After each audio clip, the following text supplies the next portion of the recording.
যেদিন আপনার জীবনে শেষ বিয়ে হবে মা, সবাই খাবে বিয়ের খাবার, গোটা গ্রামের মানুষ খেতে আসবে আপনার বিয়ের ভোজ, কিন্তু আপনি খেতে পাবেন না, কারণ আপনি তো থাকবেন না, তাহলে খাবেন কি করে?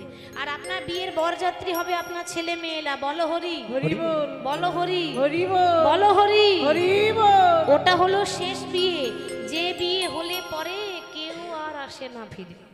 ও বিয়ে আমারও হবে, আপনাদেরও হবে। তাহলে বেলা চলে যাচ্ছে, এক একটা কথার মানে আছে।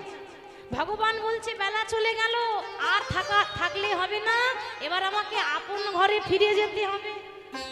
সেরকম আমাদেরকে বলছে ভক্ত মোর তোমরা তৈরি হয়ে থাকো, কার যে কখন বেলা ডুবে যাবে আর কার যে কখন আপন ঘরে ফিরে যেতে হবে, কি গো, তাই না? তৈরি হয়ে থাকো, রেডি হয়ে থাকো। তো ভগবান নাচতে নাচতে যখন ঘরে ফিরে যাচ্ছে, সময়টা হলো গোধূলি বেলা, মানে সূর্য ডুবে গেছে।